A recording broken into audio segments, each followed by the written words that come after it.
In this video, we will discuss how to solve for the concentration of ions in solutions. So a salt is just a fancy name for an ionic compound, and a lot of salts are soluble, meaning that they dissolve in water well because they break apart into their ions. If you remember back when we did polarity, water is polar where it has, it looks like this. But I can make it look like Mickey Mouse where I have hydrogen, hydrogen, and oxygen, and the oxygen is kind of negative charge, that delta negative, that means kind of negative, and then the ears are kind of positive. So what happens is that your ionic compound, so for example, let's look at sodium chloride. Sodium chloride is this, but if you remember when we named and put together ionic compounds, it was Na plus 1, Cl minus 1.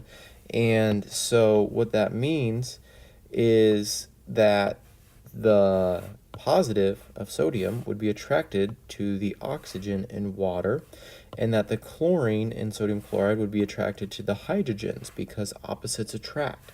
And so sometimes water is strong enough that if you dissolve a salt, so this is a salt, water will come in with its partially charged character, and it will break apart your ions. And so we can figure out the molarity of specific ions in solution.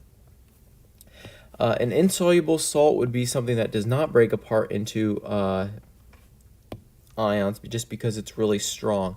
And so strong electrolytes, meaning things that break apart into water, that's what a strong electrolyte is.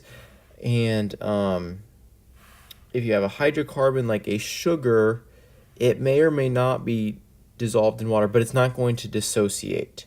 Okay?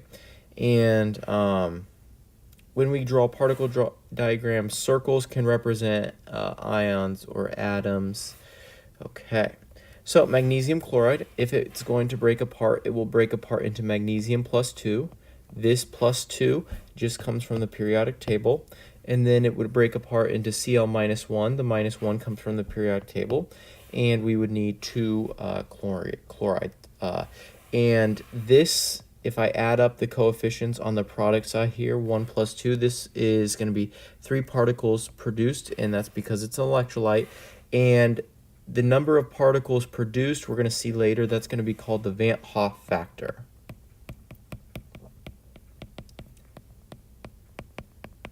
And that is given a symbol of like an italicized I. Okay, sodium chloride will break apart into sodium plus 1 and chloride minus 1 just from the periodic table, and those have balanced themselves. And then if we have something like glucose, C6H12O6, that's a hydrocarbon, and we just highlighted before that hydrocarbons are not going to break apart. And so I just go from solid to aqueous because, of course, sugar dissolves in water, so the state of matter may change, but it's not going to break apart, and its Van Hoff factor is going to be 1. Okay, so what we need to be able to do is write a dissociation reaction, and what we're going to do is we're just going to assume that all of these break apart. So what I am going to do is I will draw an arrow, and I'm just going to break it apart into its ions. So I look here, and I've got magnesium, and I've got nitrate, and I know nitrate's minus 1, and if I look at the periodic table, magnesium is plus 2. This will be aqueous. It is very good to know all ions are aqueous, okay, meaning that they will dissolve in water, okay, if it's an ion. And then nitrate is an ion, so that'll be aqueous. But to balance it, I've got to put a 2 in front of nitrate because I do have a 2 there. Okay, so that looks good. Calcium phosphate, that'll break apart into calcium plus phosphate, PO4, 3 minus.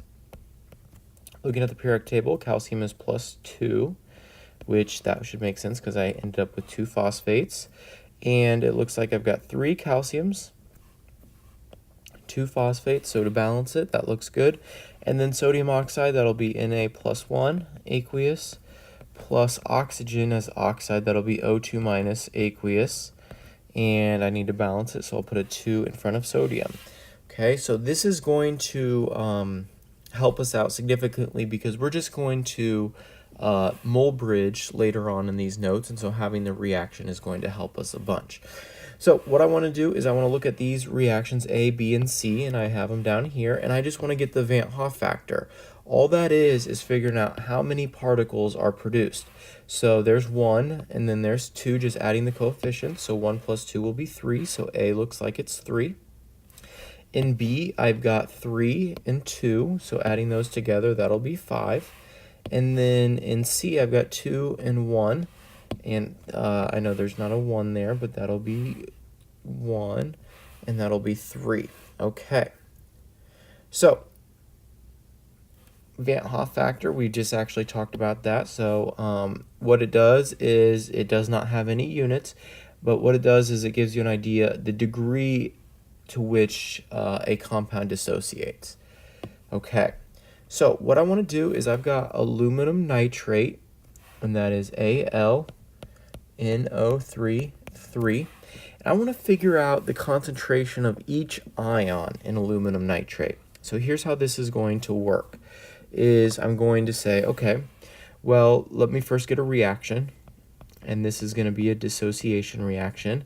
And I'm going to say this will break apart into aluminum plus 3, just from the periodic table, plus 3 nitrates. And we'll say it's solid, and then when you dissolve it in water, it breaks apart into its aqueous ions. And so what I'm going to do is I'm going to write this molarity exactly the same but totally different. Here's what I mean by that. Is if I have 0.26 molar of aluminum nitrate, what that means, and I'm going to make an equal sign, that is the same thing as saying I have 0.26 moles for every 1 liter. Okay, so now I have moles, which means I can mole bridge. And so what I'm going to do is I'm going to say 0.26 moles of aluminum nitrate for every 1 liter. And what I want to do is, let's say I'm going to convert to each ion, so I want to convert to aluminum first. In 1 mole of AlNO3, 3, and that's just the one there, there's 1 mole of aluminum ions, so that'll equal 0.26 moles of aluminum ions divided by 1 liter, which is 0.26 molar of aluminum ions. Okay, now let me convert to nitrate. I'm going to take 0.26 moles of aluminum nitrate for every 1 liter. That doesn't mean we have 1 liter, but what it means is that if we had 1 liter, this is how many moles we would have. There's 1 mole of aluminum nitrate for every 3 moles of nitrate. That's just mole bridge. So 0.26 times 3 is going to be 0.78 moles of nitrate for every 1 liter, which means the concentration is 0.78 molar of nitrate. Okay, let's do another example, and I'm going to skip number 4. I'm going to move on to number 5.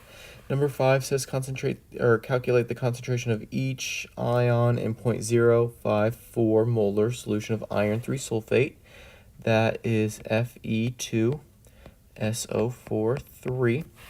And what you should be able to do once you do a couple of these problems is you should be able to say, okay, well, if this is the concentration of iron sulfate, iron's concentration will be 2 times the amount because I've got 2 irons.